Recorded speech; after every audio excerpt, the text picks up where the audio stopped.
Libra, what's going on? It's your girl D here with 8th House Energy, here to bring you your June 2021 solar return reading. I just want to let you know that I did a solar return reading a couple of days ago for the collective. I would recommend that you check that out, because that way it'll give you an understanding of how potent these energies are and the aspects that are affecting it, and some of the things that you're going to be seeing happening maybe in your life or the people closest to you, or just on a global scale period, because we're all, no matter where we are on the planet, going to be feeling these energies. All right, so that reading was for the collective. I do go into detail though, so you want to check that out. That's going to be in the box, this description box below, and it's also going to probably be attached to this video.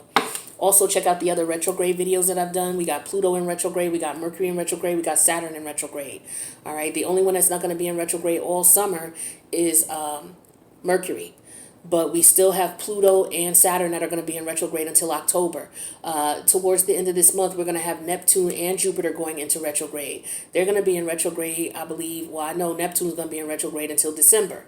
Okay, so we're going to be feeling these retrograde energies all throughout the summer. And then in August, we got Uranus going into retrograde. So the reason I incorporate astrology into the readings is because astrology is psychology. As above, so below. The way the planetary alignments interact with one another is a direct reflection of what you're going to see in reference to us interacting with one another. This is why it's so important that you study your chart. Look at your natal chart. Understand where the placements are in your chart. Don't just be binge watching tarot readings just to be binge watching tarot readings. For those who binge watch, watch the ones that are affiliated with your placements, so that you have an understanding of what's going on in your life. The whole purpose of you coming to watch tarot is to get information about, what's going on that you can't see with the naked eye and you can't touch with your physical hands, but you could feel. Right? So you're here to get information. So why not take advantage of the information that's available to you by learning how to read that information, learning how it will affect you. And so this is what this channel is about. So with that being said, hopefully if you're new, you will subscribe and check out the other placements in your video, in your chart. All right. So with that being said, I'm going to pull out some cards here. I'm not using traditional tarot for this reading. I'm going to be using some runes. I'm going to use a gypsy oracle to clarify the rune. And then I'm going to use an Uno card to further clarify. Okay. So I'm not, using traditional tarot for this reading. Sometimes I do that. For those of you who are new to the channel, there's a couple of different things that I use as far as reading and getting messages. Sometimes I just use regular pictures as well, okay? I pride myself on not being a traditional tarot card reader all the time. Because if I'm not using different forms of divination, I'm implementing astrology. So this channel's a little different if you're new to what you may be seeing out there. So for those of you who are regulars, welcome back, my boo. Let's see what we got going on for you. All right. So, this solar eclipse is solar eclipses are new moons on steroid. And, if you've been following my channel, you know the difference between a new moon and a full moon. The full moon, in reference to manifesting or spell work, is a moon that you want to use to get rid of things that you no longer need in your life. That's what you do with the full moon. The new moon is what you do to manifest, because it's a representation of the new cycle. The moon has gone through the 28 days or 28 and a half day cycle, and now it's new again. So new moons bring new energy, okay? It's about renewal. And when it's a solar eclipse, it's new energy times 100 on steroids. So this is a great time for you who manifest, for those of you who do any type of spell work, for those of you who write affirmations to bring new things and positive things into your life. You definitely want to take advantage of this energy, okay? The solar eclipse begins on June 10th. Normally, if this was just a regular new moon, the most potent days for your manifestations and affirmations would be the first 3 days. But because this is a new moon on steroids, you have at least a week to put in your manifestations. You can do it every day if you want, or, maybe it's like the 12th and you're like, damn, I'm just seeing this video. All right, let me figure out what I want to manifest. What do I want to do? You know what I'm saying? Don't trip, right? So with that being said, where is all this energy at in your chart? So for Libra ascending and some, Libra sun signs, this energy is going to be in your 9th house, okay? So we have, what else do we have there that could be affecting this energy? Well, we have the sun there because we're looking at Gemini. For you, Gemini's in your ninth house. So because we're in Gemini season, the sun is in Gemini. So wherever the sun is, that's what season we're in. So it's Gemini season because that's where the sun is. Now, what else is in the house of Gemini? Well, right now we got Mercury in retrograde. Don't forget to check out your Mercury retrograde video because I hooked you up with that too. All right. So check that out. So Mercury is also in your ninth house, and Mercury is in retrograde there. Okay, so we know when Mercury's in retrograde, we know that that's all about stopping and reminiscing because Mercury deals with our logical thoughts. Okay, and it's in the ninth house, which deals with the higher thoughts. So this is definitely mental energy with you all here.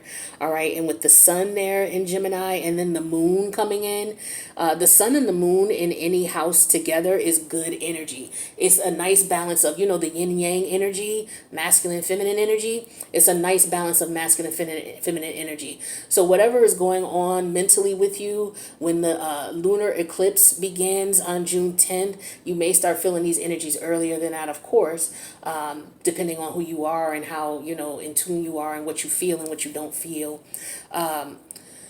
You're going to feel a sense of balance. Whatever is unbalanced in that house, as far as, you know, if you're too in your emotions or if you're just acting coldly or acting irrationally in your masculine energy, the sun and the moon combined there is going to bring a nice balance. So your mindset, your emotions, your feelings, your imagination, your intuition is going to be at a at a nice equilibrium state where it's not too much, it's not too little.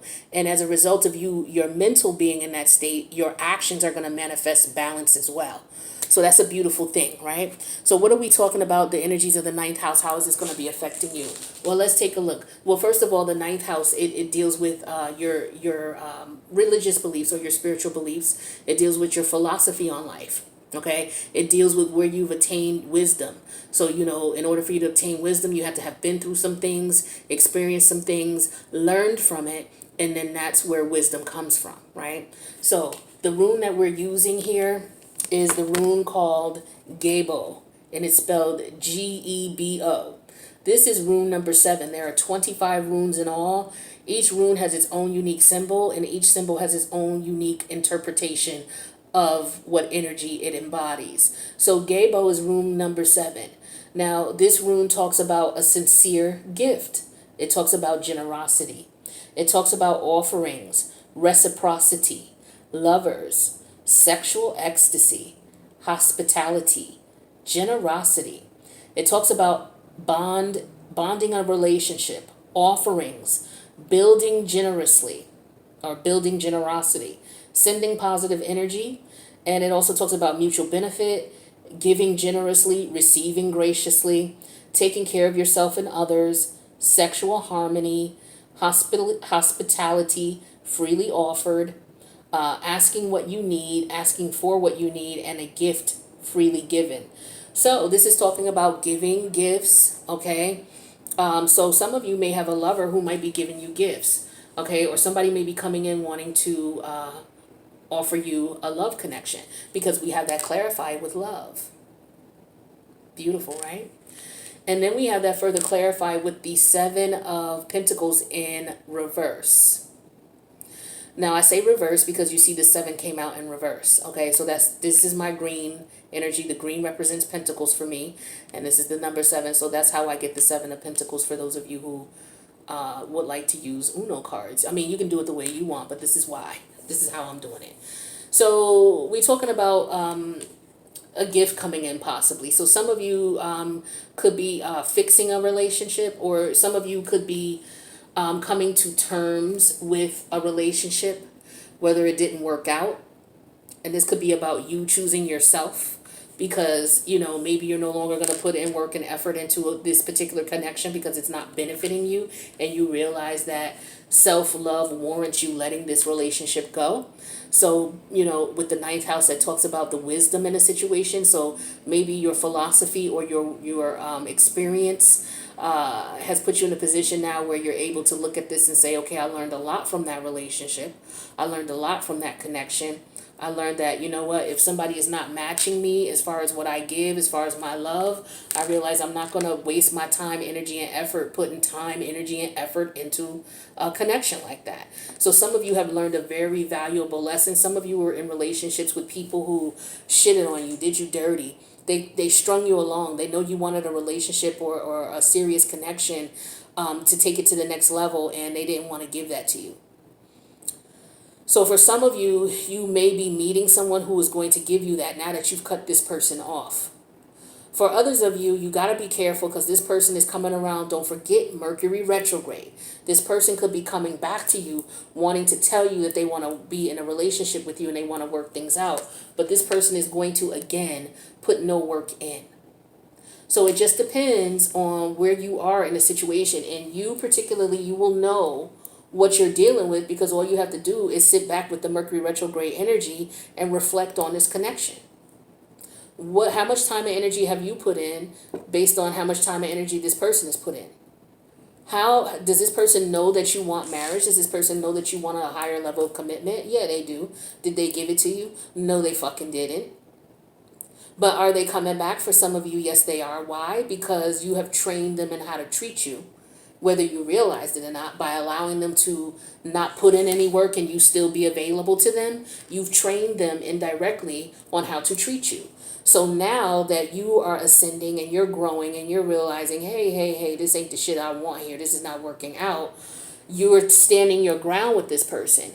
And as a result of you standing your ground, they're looking at you like, wait a minute. You trying to tell me I'm doing something wrong? We've been doing it like this all this time. They may not be verbalizing that to you, but that's what they're saying to you when they're standing their ground with you. Either that or they're just a straight narcissist and they are there to drain you, and you standing your ground is going to piss them off. So, long story short, you've stood your ground, you've walked away. Those of you who have someone coming back, you stood your ground for a reason because this person is not shit and they're not going to be shit. So they could be coming back telling you they love you. They may want to be in a relationship with you. Some of them may not even come back with that. They may come back with a gift trying to buy you. Okay? So they may come back. They know you want to, here's a trick that a lot of dudes do. You know, you ever met a woman who's been engaged for 6, 7, 8 years and shit? Okay? This is what a dude will do. He'll buy you, you get tired of him. You cut him off, right? I'm talking to the women right now, but I'm talking to the men too. You know, this could have happened to you. But for the women in particular, this particular second, what it is you may have dealt with this person for a long period of time and you got tired of them and you cut them off. What they're going to do is they're going to come back with a ring, talking about it's a promise ring, or talking about we're going to get engaged. Next thing you know, 2, 3 years go down the line and you still engaged. 3, 4 years, you still engaged. I know people like this.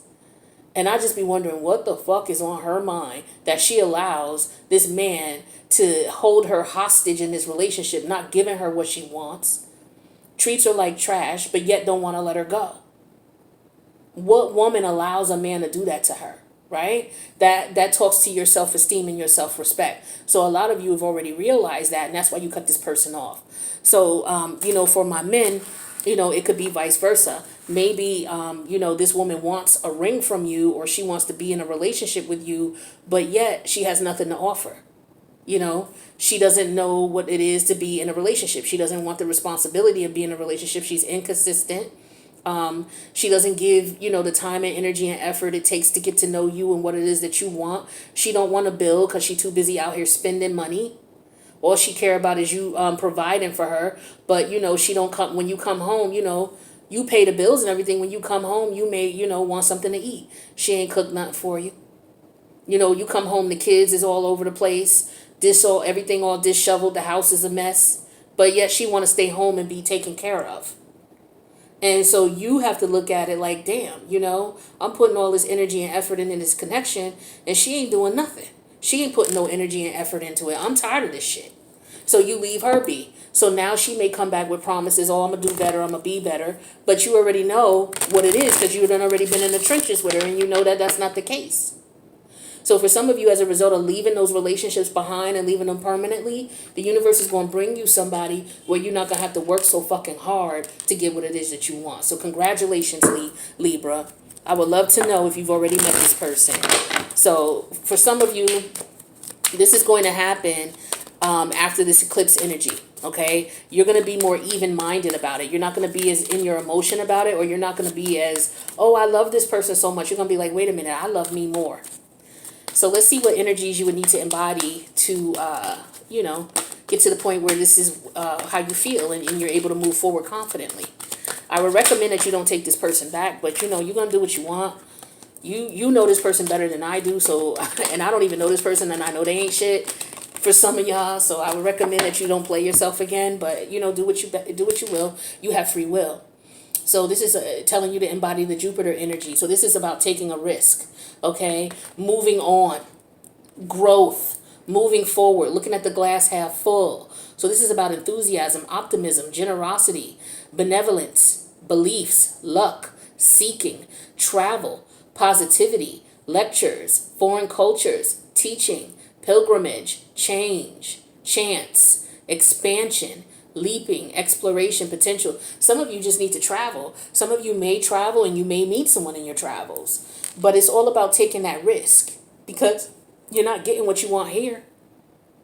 So why stay in a situation where it's not working? You know it's not working. You're not happy.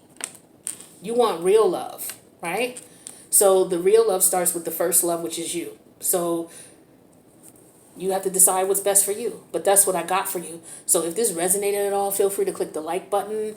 If you want to leave a comment on how it resonates, or how it resonates with someone you know, feel free to do so. Any disrespectful comments towards me, towards my reading style, towards the 8th house community, you will be banned and blocked. This is a place where people should be able to come and express themselves without being ridiculed and disrespected. If you come in the comments talking about all Virgos ain't shit, or the hell with Libras, and you're going to be blocked, because everybody's not the same. You should know that by rocking with my channel. All right. Everybody don't have the same placements. So with that being said, I wish you guys the best. I'll see you in the next reading.